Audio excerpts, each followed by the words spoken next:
Buenos días, hermanos, pues vamos en el nombre del Señor a empezar nuestro estudio de hoy. Vamos a empezar nuestro estudio del capítulo 15 de Romanos y vamos a unir esta parte del 15, la primera parte del 15, con lo que ya vimos del 14. Habíamos comentado que el capítulo 14, el tema es que los maduros o fuertes en la fe, como dice San Pablo, sean comprensivos, amorosos con los débiles, o sea, los nuevos, o los que no han avanzado tanto en el conocimiento, ¿verdad?, de la fe. Y porque en esto se demuestra el amor que hay entre unos y otros, ¿verdad?, en esa comprensión. Y también porque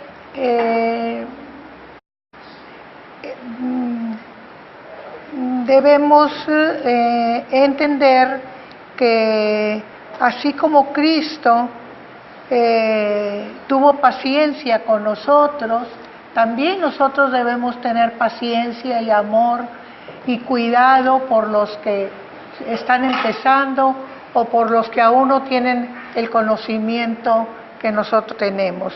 Y una cosa importante que enseña aquí es lo básico que es la libertad de conciencia, ¿verdad?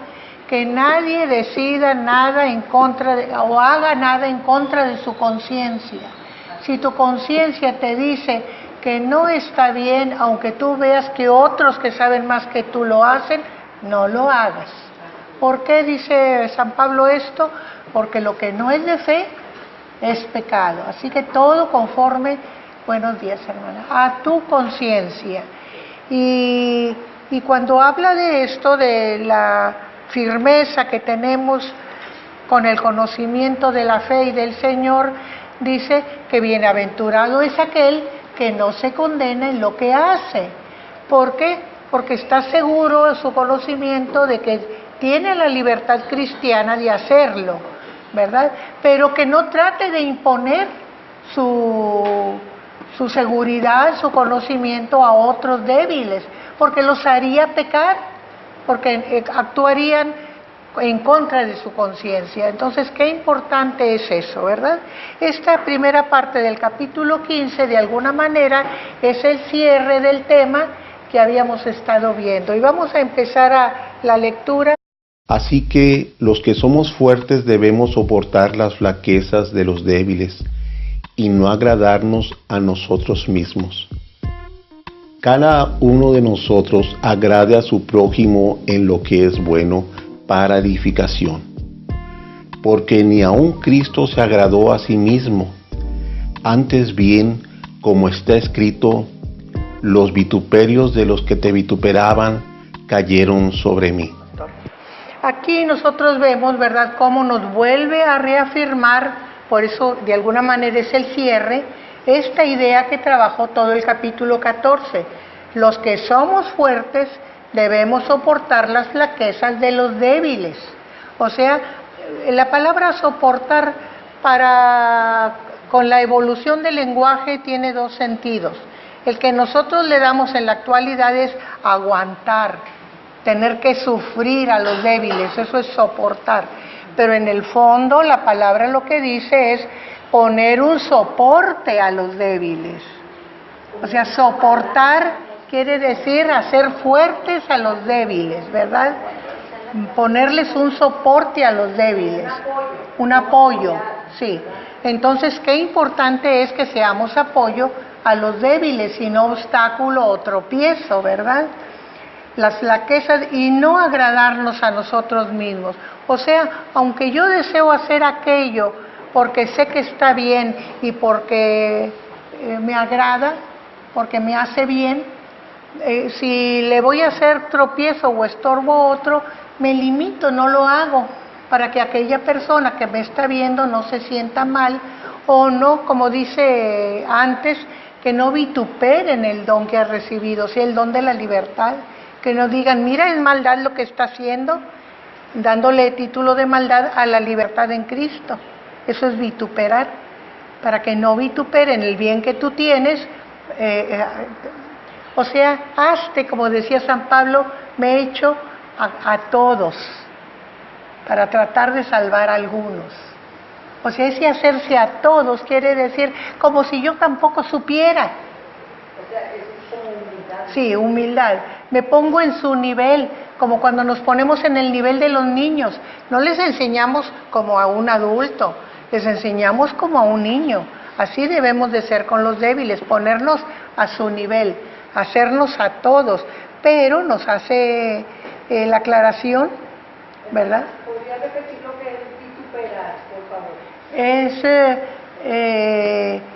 dar un título malo a algo bueno, ¿verdad? O sea, hablar mal,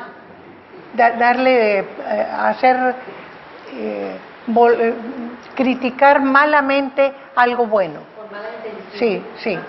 Entonces eso es vituperar.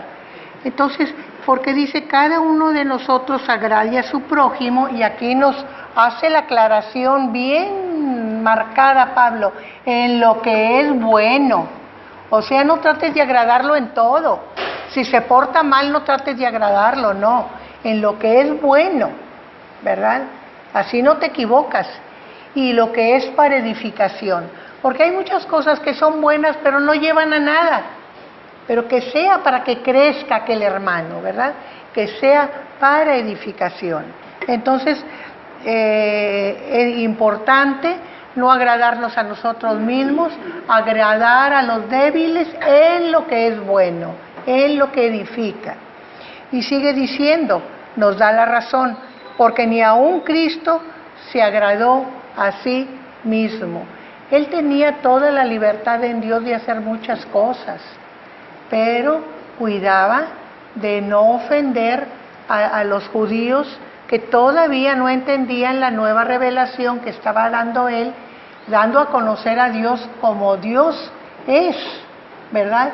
Porque en el Antiguo Testamento se conocía a Dios más como un juez que como un padre. Un padre es amoroso y corrige, pero es amoroso.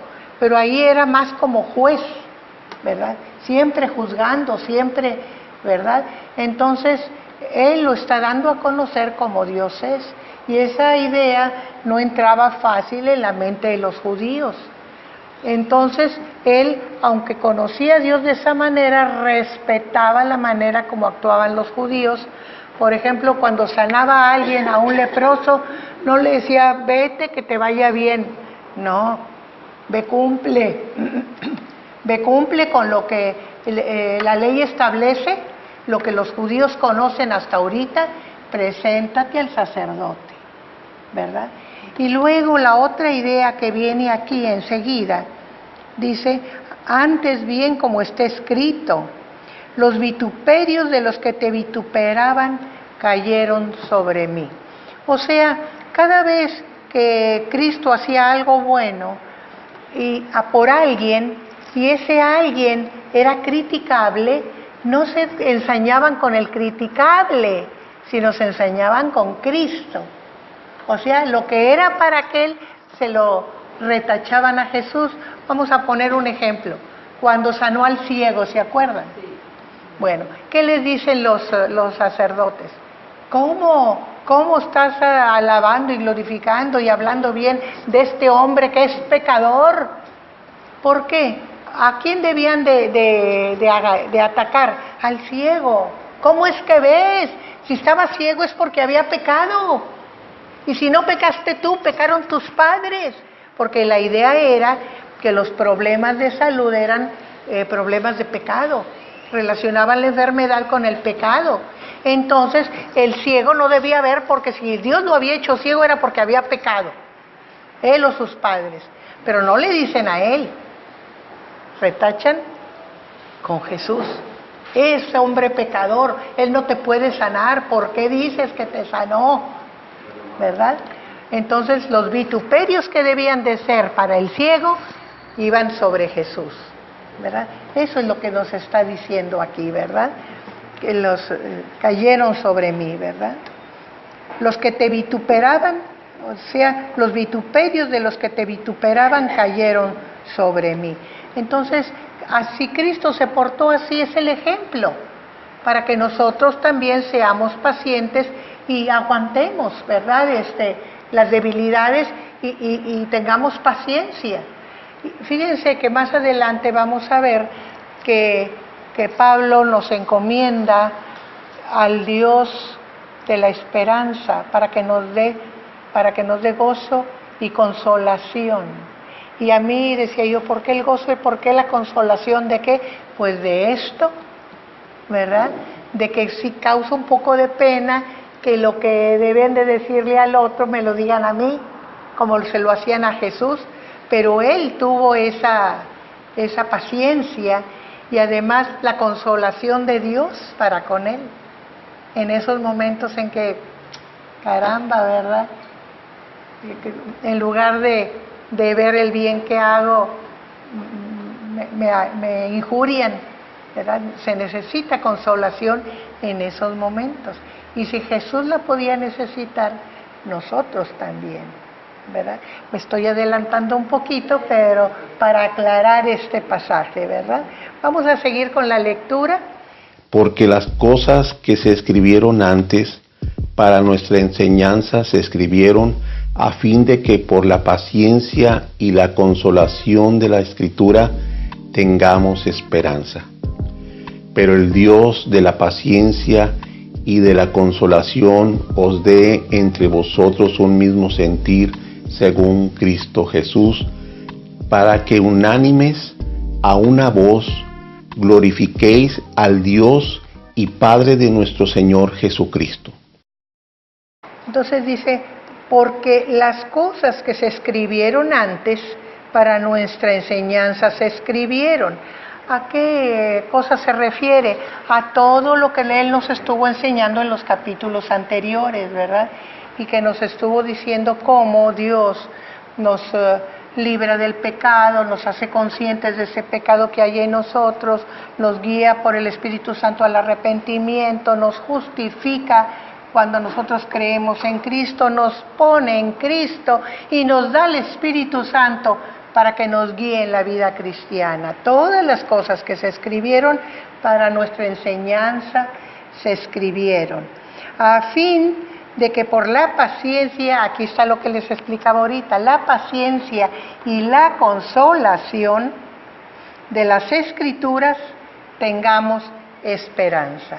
O sea que cuando nosotros nos sintamos que ay, bueno, hago bien y no me resulta, o la gente me juzga mal o algo, bueno, primero ten paciencia. Y segundo, ten la seguridad de que tienes el soporte, el apoyo del Señor. Ahí está la consolación, ¿verdad? ¿Y por qué se necesitan estas dos cosas? Porque eso nos guía a ser pacientes y esperar en el Señor.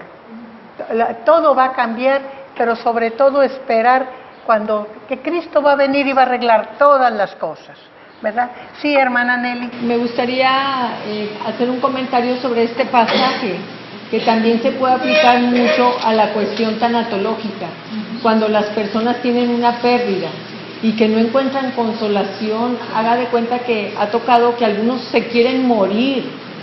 Entonces, este pasaje se puede aplicar muy bien a esa cuestión de dolor por pérdida, donde la gente no encuentra ese alivio, esa consolación. En la Escritura se encuentra. Sí, para que tengamos esperanza. En la Escritura siempre se encuentra una cosa, y tomando la idea que Nelly nos acaba de dar y que nos es útil a todos, es que, por ejemplo, en los momentos de duelo, nosotros nos enfocamos en la pérdida, lamentamos la pérdida y no vemos nada más que lo que perdimos. Entonces ahí no está nuestro dolor. Pero, por ejemplo, el culto cristiano, cuando hay una defunción, es muy importante que le pongamos atención, porque el culto cristiano para defunciones es acción de gracias por la vida. Y acción de gracias por la vida quiere decir, no te enfoques en la pérdida, en el dolor de sino la pérdida. en el dolor, Ujú. sino en la vida de la persona. ¿Y cómo? Dando gracias. Por eso es acción de gracias. Todo lo que la persona vivió y nos enseñó y nos dejó, esa es la riqueza. Y en eso nos debemos enfocar. Dando gracias por la vida, por lo que hizo, por lo que nos enseñó, por lo que nos dejó. La pérdida es algo que tiene que suceder, pero la riqueza está en la vida, ¿verdad? Entonces, de esa manera, enfocamos las cosas de distinta manera y hay consolación. Incluso cuando dan noticias de enfermedades terminales, en la tanatología en lo que acompañamos a las personas es en celebrar la vida. Ajá. Entonces, tienes vida hoy, celebra la vida, da gracias por la vida, muérete en la vida. Ajá. Y no en el enfoque de la muerte. Sí, y si se fijan ustedes qué importante es ser agradecidos. Casi todos nuestros problemas vienen de que no sabemos ser agradecidos. Le pedimos a Dios y Dios nos contesta y Dios nos saca adelante de los problemas. ¿Y qué pasa? Ah, ya me sacó, se me olvida. Ni siquiera le doy gracias, ¿verdad? Entonces, qué importante es ser agradecidos y recordar, por eso la palabra dice, recuerda las bendiciones que has recibido del Señor, todas sus misericordias, ¿verdad? Entonces, importante. Lo relacionamos con lo que aquí trata de la consolación, ¿verdad? Para que tengamos consolación de las Escrituras, tengamos esperanza. Pero el Dios de la paciencia y de la consolación os dé a vosotros un mismo sentir en Cristo Jesús. Aquí tenemos dos nombres preciosos dados a Dios. Dios de la paciencia y Dios de la consolación, ¿verdad? Entonces ese Dios de la paciencia y ese Dios de la consolación nos dé entre vosotros, fíjese, no a ti, sino a todos y entre todos, un mismo sentir que es en Cristo Jesús. O sea, que ese sentimiento que hubo en Cristo de tenerlos paciencia y de hacer fuertes a los débiles hasta que crecieran, debe estar siempre entre nosotros. No nada más en nosotros, porque en nosotros quiere decir en cada uno, no, entre nosotros, unos con otros. Eso es importante. Muy bien. Dice, para que unánimes a una voz glorifiquéis a Dios, al Dios y Padre de nuestro Señor Jesucristo. O sea que seamos un cuerpo. Dice Jesús, como yo y el Padre somos uno, así ustedes conmigo y con Dios, seamos uno, para que unánimes, o sea, en un mismo ánimo, en un mismo espíritu, glorifiquemos a Dios, Padre y Padre de nuestro Señor Jesucristo. El versículo que sigue, de alguna manera, pertenece a este pasaje, aunque también sirve para iniciar el otro. Por eso lo voy a leer yo, aunque lo volvamos a leer. Y dice, por tanto, o sea, como una conclusión de todo lo demás que se dijo. Por tanto, recibíos los unos a los otros, como también Cristo nos recibió para gloria de Dios. O sea, no hagas distinción entre el nuevo y el que ya es muy maduro en la fe, sino recíbelo como igual. Por tanto, ¿verdad? Recibíos los unos a los otros. ¿Cómo? Como Cristo nos recibió a cada uno, siendo la sabiduría total, nos recibió como si fuéramos igual a Él, como sus hermanos. Muy bien, vamos a seguir con la lectura. Por tanto, recibíos los unos a los otros, como también Cristo nos recibió para gloria de Dios. Pues os digo que Cristo Jesús vino a ser siervo de la circuncisión para mostrar la verdad de Dios, para confirmar las promesas hechas a los padres, y para que los gentiles glorifiquen a Dios por su misericordia, como está escrito, por tanto, yo te confesaré entre los gentiles, y cantaré a tu nombre. Y otra vez dice, alegraos gentiles con su pueblo. Y otra vez, alabad al Señor todos los gentiles y magnificadle todos los pueblos. Y otra vez dice Isaías, estará la raíz de Isaí y el que se levantará a regir los gentiles esperarán en él. Aquí nosotros vamos a entrar en un tema de alguna manera nuevo. Hasta aquí cerramos el tema del capítulo 14, que se cierra en esta primera parte del 15, y entramos a una parte nueva en que nos habla del ministerio de Cristo. Si nosotros ponemos atención, aquí está hablando cuál fue el ministerio de Cristo al venir a vivir entre nosotros. Y algo que quizá no nos guste mucho o nos moleste un poco, son las primeras palabras. Dice, pues os digo que Cristo Jesús vino a ser siervo de la circuncisión para mostrar la verdad de Dios, para confirmar las promesas hechas a los padres. Esta es la primera parte del ministerio de Cristo. Vino para, lo dice clarito, ser siervo de la circuncisión. O sea, Jesús vino a los suyos, para salvar a los suyos. Como dijo cuando envió a los 12, cuando vayáis, no entréis, no vayáis por camino de gentiles, ni entréis en ciudades de samaritanos, sino id y buscar las ovejas perdidas de Israel. O sea, a eso vino, ese era su ministerio, las ovejas perdidas de Israel. ¿Para qué? Para mostrar la verdad de Dios, para confirmar las promesas hechas a los padres. Aquí era muy importante que todo aquello que Dios había hablado y que Dios había prometido en Cristo se cumpliese a su pueblo. Entonces, la verdad de Dios, todo lo que Dios es, primero que todo. Y segundo, todas las promesas que Él había hecho a los padres, que les había prometido a través de todos los profetas o de muchos de los libros de la Biblia. Un Mesías, ¿verdad? Y les envió un Mesías para Israel. Un Mesías. ¿Qué pasa con esta circunstancia de que Dios envía al Mesías? ¿Cómo lo recibe el pueblo de Israel? Algunos creen en él, algunos aceptan este Mesías, pero la gran cantidad no lo aceptan, lo rechazan. Es más, lo persiguen. Entonces, en el momento en que Jesús es desechado por el pueblo de Israel, entonces se abre ese capítulo nuevo hacia los gentiles.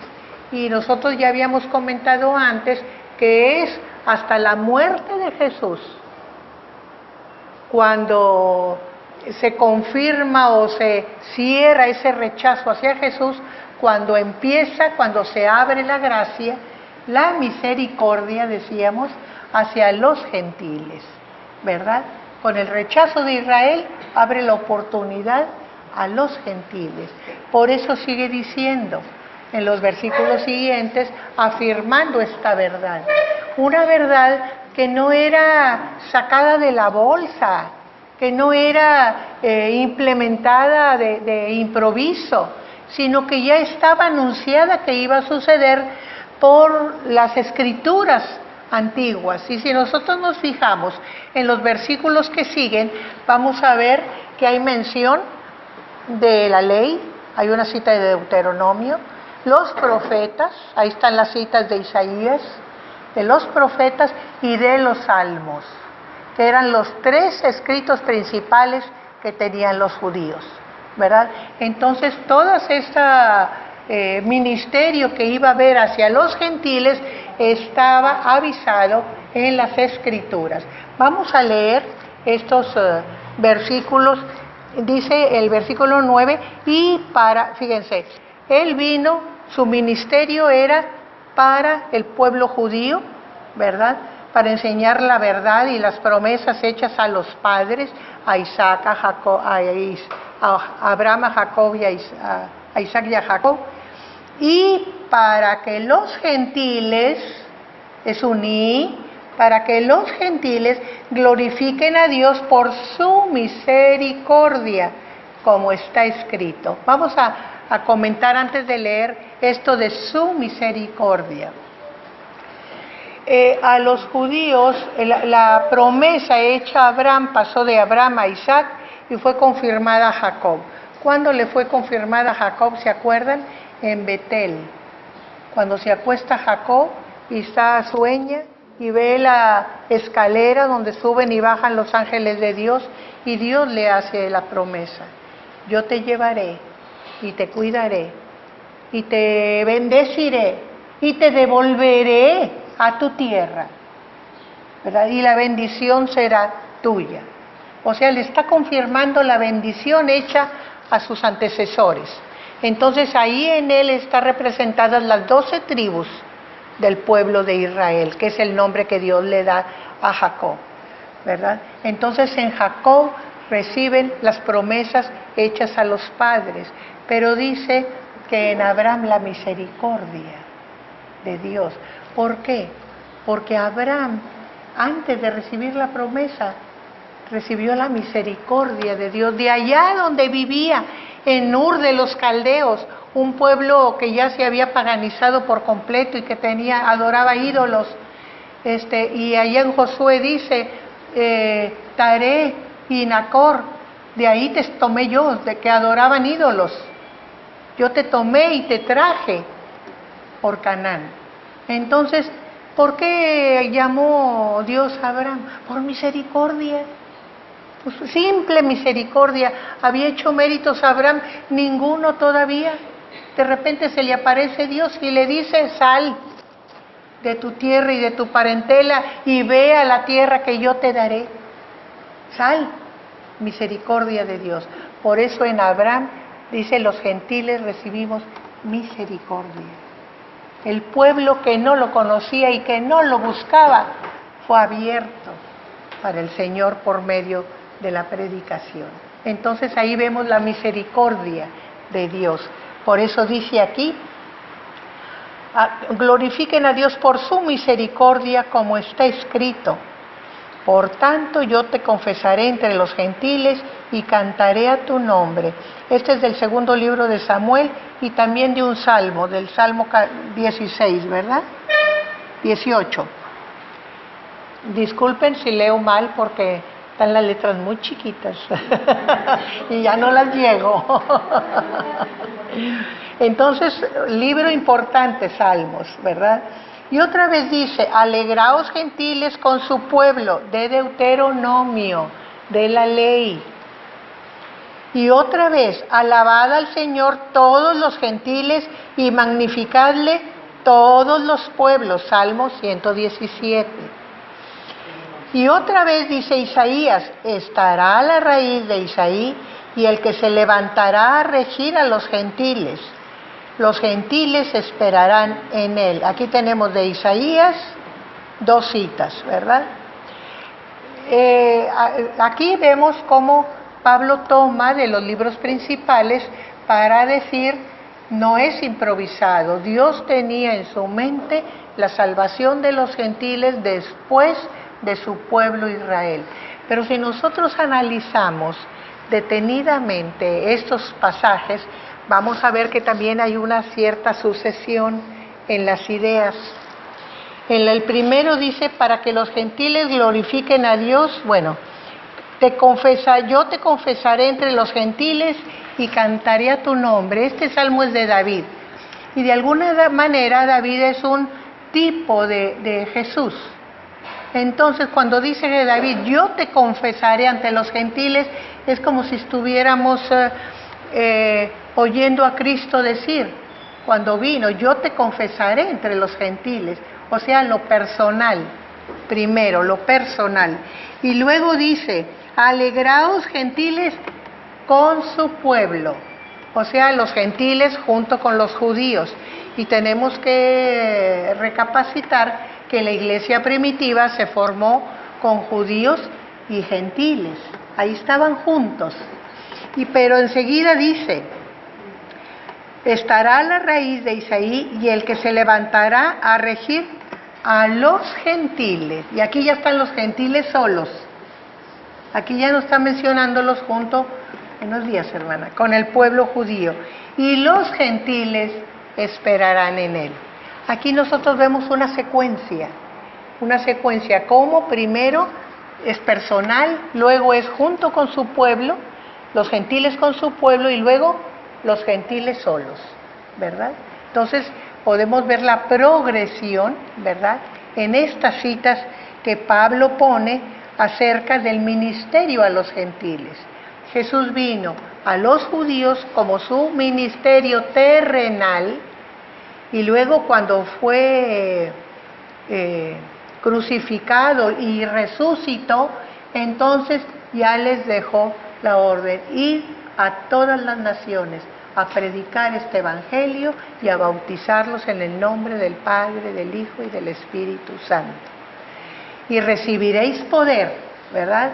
No podían hacerlo solos, hasta que recibieran el poder que viene de lo alto, recibiréis el poder del Espíritu Santo y entonces tendrán poder para hablarle a todas las naciones. ¿Qué es lo que sucede, verdad?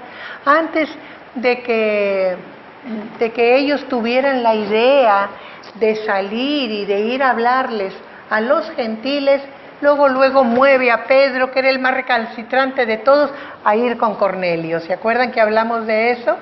Yo no quiero ir, yo no estoy aquí por gusto, pero el Señor me trajo. Es lo primero que Pedro dice cuando llega, ¿verdad? Entonces, donde se abre la salvación, el ministerio de Cristo hacia los gentiles. Muy bien, seguimos adelante. La lectura. Y el Dios de esperanza os llene de todo gozo y paz en el creer, para que abundéis en esperanza por el poder del Espíritu Santo. Pero estoy seguro de vosotros, hermanos míos, de que vosotros mismos estáis llenos de bondad, llenos de todo conocimiento, de tal manera que podéis amonestaros los unos a los otros. Aquí Pablo está ya refiriéndose en forma, ya no está enseñando, vamos a decir metódicamente, sino está refiriéndose directamente a sus lectores, a los romanos. Y les dice, y el Dios de la esperanza os llene de todo gozo y paz en el creer.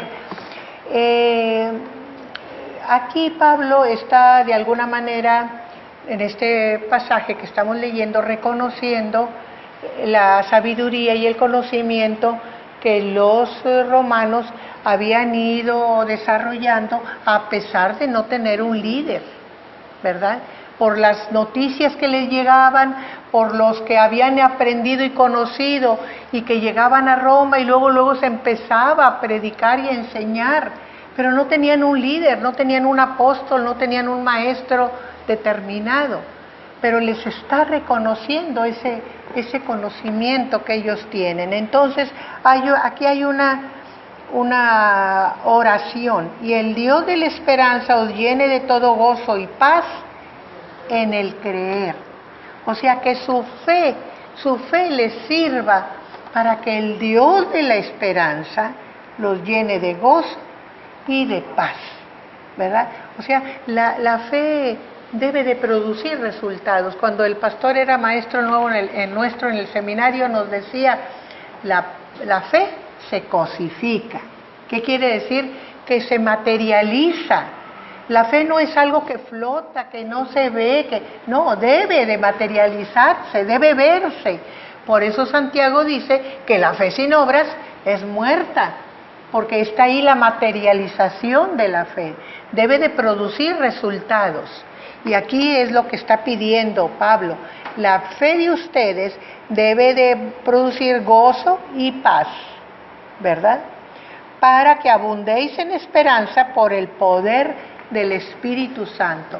O sea, para que no sean cristianos tristones, cristianos abatidos, cristianos desesperados, sino llenos de gozo, porque están en el Señor, y paz. ¿Por qué paz? Esperando en el Señor.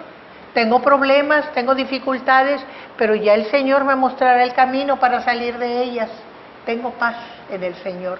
Y eso me da esperanza en el Señor. Siempre espero en el Señor, ¿verdad? Por eso es el Dios de la esperanza.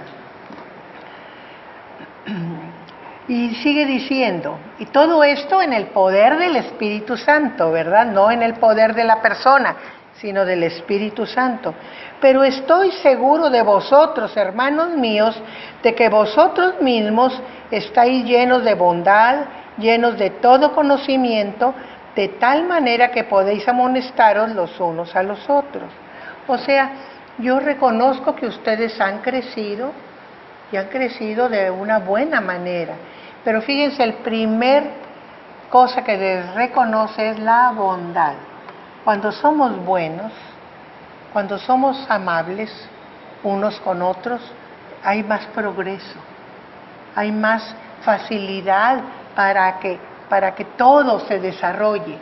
Cuando hay orgullo y hay vanidad y hay una cierta vanagloria personal, se dificultan las cosas. ¿Por qué? Porque sentimos a los demás indignos de que conozcan lo que yo sé, ¿verdad? Es el tipo del maestro que no enseña todo lo que sabe, porque pues ¿cómo van a ser igual a mí? ¿Verdad? Es el maestro, mal maestro, porque ¿qué dice el dicho? El alumno debe superar al maestro. O sea, cuando el maestro da todo lo que tiene, enseña todo lo que sabe, no nada más el alumno tiene lo que le dio el maestro, sino lo que desarrolla a partir de lo que le dio el maestro.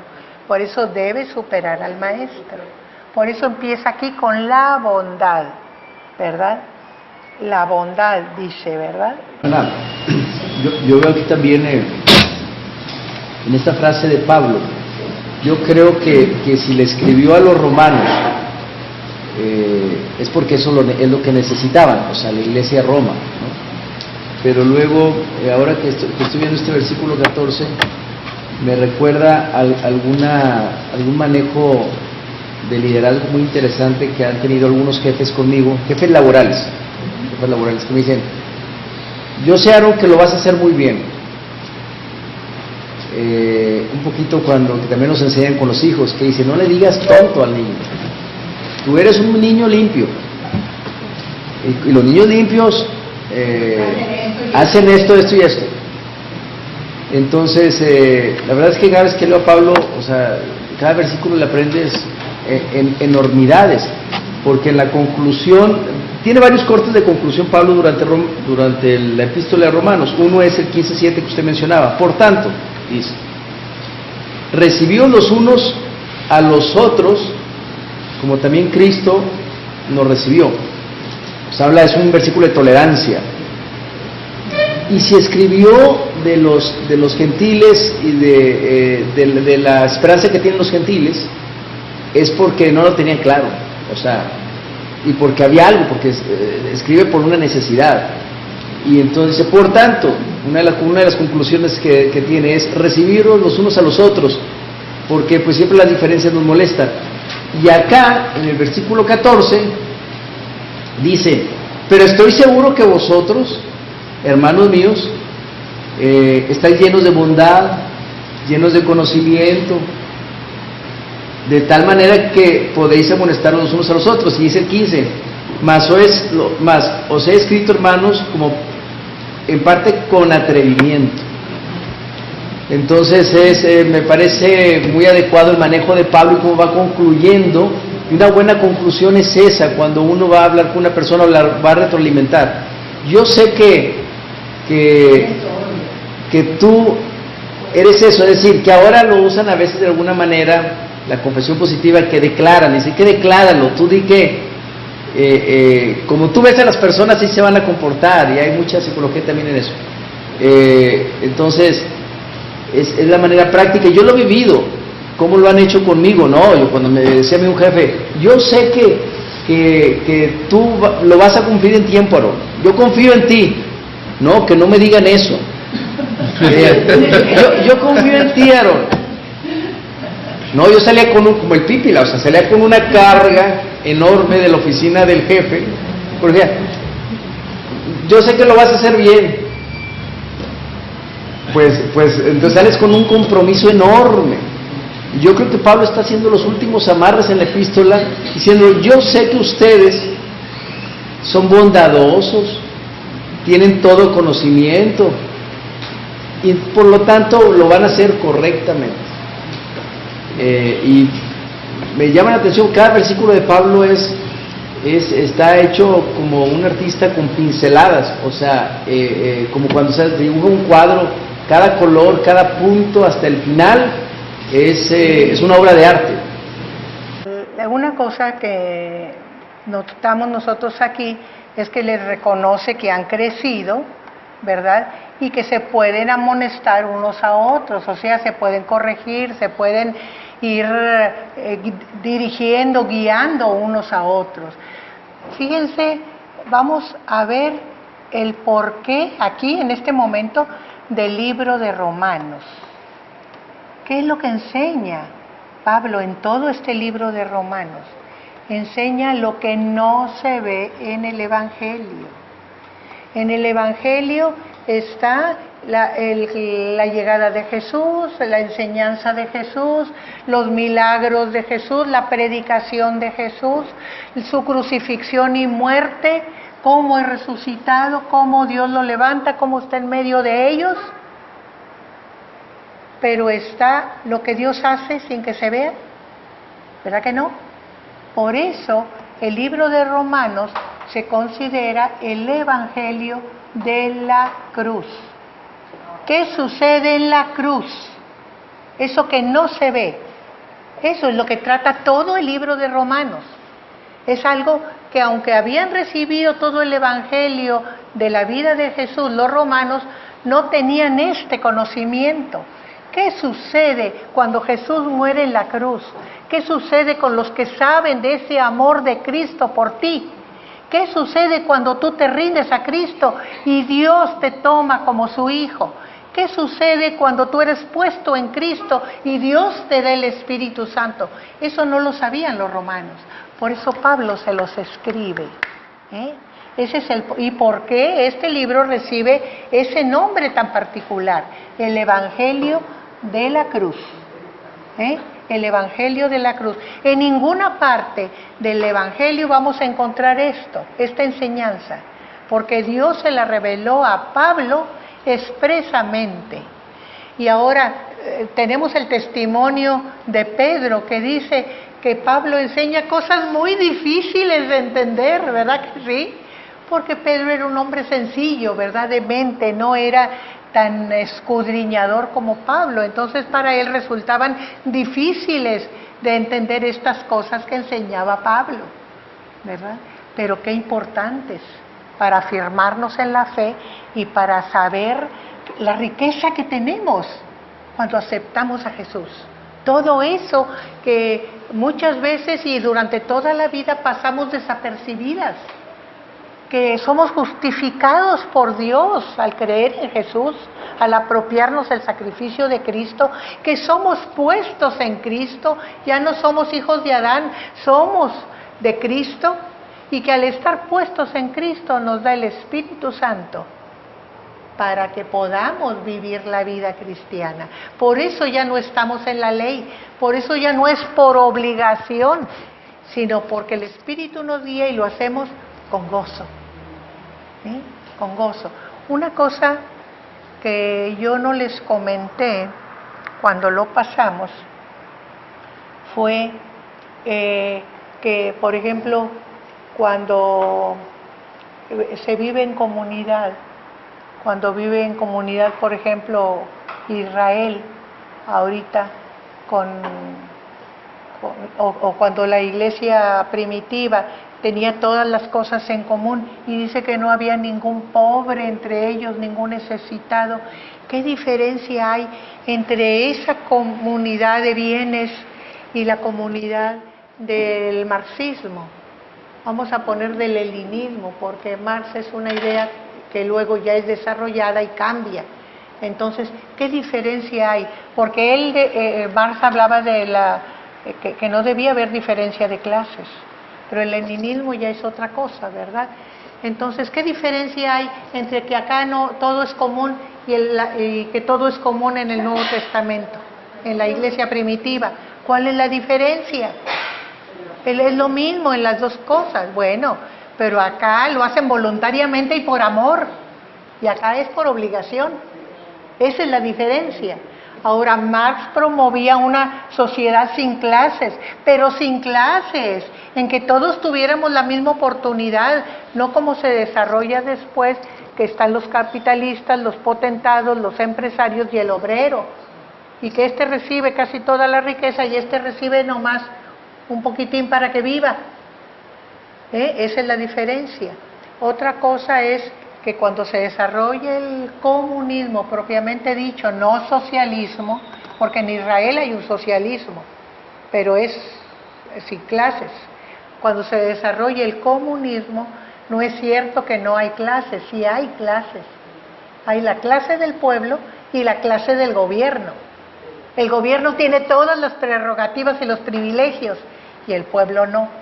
El pueblo que se conforme con que con el descanso se cure y con un poquito de alcohol, por eso es muy alcohólico el pueblo ruso.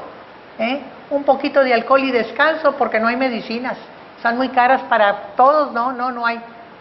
Pero sí hay dos clases, porque la clase del gobierno tiene todo y la del pueblo todo repartidito, bien poquito, ¿verdad? Entonces es la diferencia cuando se hace por amor, cuando se hace porque quiero hacerlo. Yo no quiero que a nadie le falte nada, entonces vendían cosas, no era que tuvieran la obligación de poner todo en común, no, era voluntario, era por amor a los hermanos. Bueno, ese comentario se me había pasado, pero ahora hubo oportunidad de hacerlo, ¿verdad? Entonces, seguimos. Mas os he escrito, hermanos, en parte con atrevimiento, como para haceros recordar por la gracia que de Dios me es dada para ser ministro de Jesucristo a los gentiles, ministrando el Evangelio de Dios, para que los gentiles les sean ofrenda agradable, santificada por el Espíritu Santo. Tengo pues de qué gloriarme en Cristo Jesús en lo que a Dios se refiere, porque no osaría hablar sino de lo que Cristo ha hecho por medio de mí para la obediencia de los gentiles, con la palabra y con las obras, con potencia de señales y prodigios en el poder del Espíritu de Dios, de manera que desde Jerusalén y por los alrededores hasta Ilírico, todo lo he llenado del Evangelio de Cristo. Empieza diciendo, mas he escrito, hermanos, en parte con atrevimiento, como nos hacía ver Aarón, como para haceros recordar por la gracia de que Dios me es dada. Os he escrito con atrevimiento. Pablo se muestra aquí muy humilde con ellos, ¿verdad? Yo sé que ustedes están preparados, yo sé que ustedes tienen conocimiento y me he atrevido a escribirlos, ¿verdad? Por la gracia que me es dada. O sea, Dios le ha dado una labor que hacer y por esa gracia se atreve a escribirles. Él sabe que ellos no tienen ese conocimiento que Dios le ha dado personalmente a él, por eso les escribe toda la carta. Cuando nosotros leemos el libro de los Hechos y vemos la llegada de Pablo cuando desembarca en las costas de Italia, cómo el pueblo, los cristianos de Roma salen al camino a recibirlo con un amor increíble, porque ya habían recibido la carta de él, y habían recibido su enseñanza y deseaban conocerlo y saber más de lo que él enseñaba, ¿verdad? ¿Por qué? Porque esta carta les había abierto un panorama nuevo de la fe, de ese conocimiento que ellos tenían, ¿verdad?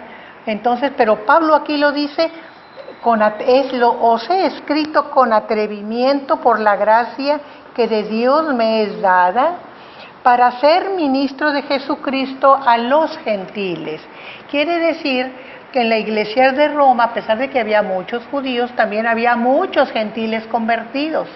Entonces, si nosotros nos fijamos en los versículos anteriores, tiene dos propósitos, cuando menciona el ministerio de Cristo a los judíos y el ministerio de Cristo a los gentiles.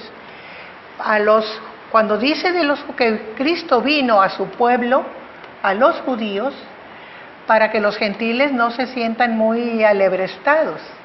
Pero cuando habla de que las escrituras hablan de los gentiles, es para los judíos convertidos, no se sientan que los gentiles son menos que ellos.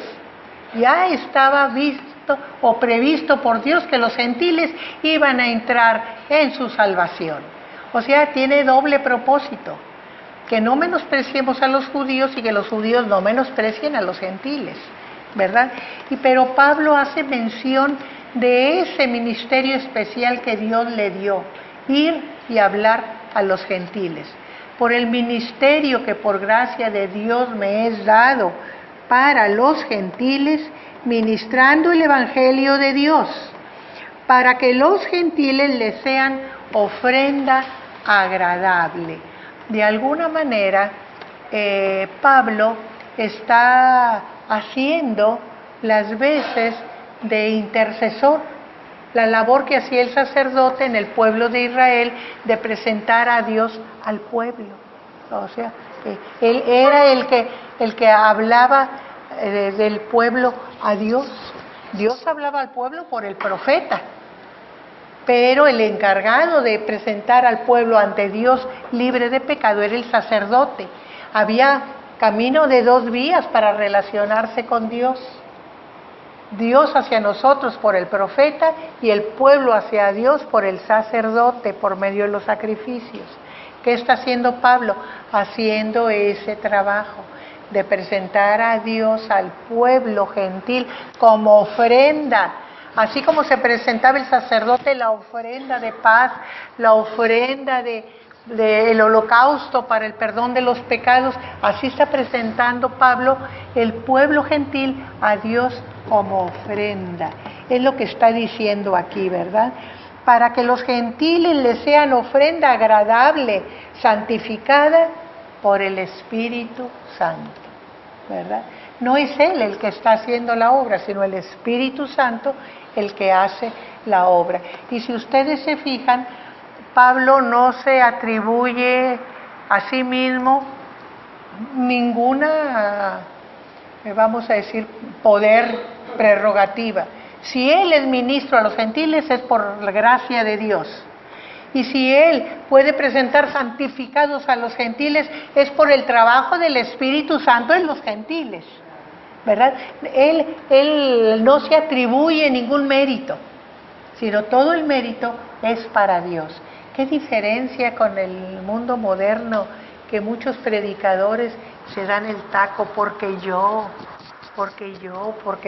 tengo mucha palabra, porque tengo mucho conocimiento, porque tengo mucho carisma, ¿verdad? En lugar de darle el lugar a Dios. Dios es el que hace la obra y el que prepara todo. Yo simplemente soy un mensajero del Señor por gracia de Dios, como dice Pablo. Sí. Incluso, hermana, cuando corrigen a otros, como lo sugiere aquí Pablo, se hace con arrogancia, en vez de con bondad, como dice aquí Pablo. Eso que menciona. Esa es la diferencia. Puede ser lo mismo, pero qué resultados tan diferentes según cómo se haga, ¿verdad? Ahí está la diferencia. Hermana, ya hay otra gran diferencia, además de lo que usted menciona, que es el versículo 20, que es el que sigue. Que no solamente se glorifican o se ensalzan en tener iglesias muy grandes, sino que además de almas que ellos no ganaron. O sea, porque acá además Pablo dice en el 20, y de esta manera me esforcé a predicar el Evangelio, no donde Cristo ya hubiese sido nombrado, para no edificar sobre fundamento ajeno. Se me vino a la mente la frase que seguramente o algunos de ustedes han oído, de no se vale pescar en pecera. Seguramente lo han oído. Donde a veces se renta un auditorio, se hace toda una proyección profesional, una ambientación profesional del local, de la ubicación, y quizás está más profesional a veces que en el medio artístico. Ya hay una atracción, se tira la red, pero sobre los peces. Sí, no, pues así está más fácil, ¿no? Aventar el anzuelo en la pecera. Y entonces aquí lo glorioso de Pablo dice, donde nadie más antes había ido, hasta ahí llegué. He llenado del Evangelio de Dios, dice, desde Jerusalén hasta Ilírico, dice, ¿verdad? Estaba tratando ahorita de buscar en el mapa. Iliria es la costa enfrente de Italia del Adriático, ¿verdad? Lo que es Croacia ahora, lo que fue la antigua Yugoslavia, hacia el sur, ¿verdad? Ese era Iliria. Allí nació Claudio, fíjense, el emperador romano nació allí en Iliria. Ese es el Ilírico. Sí. Vamos a comentar estos últimos versículos que leímos.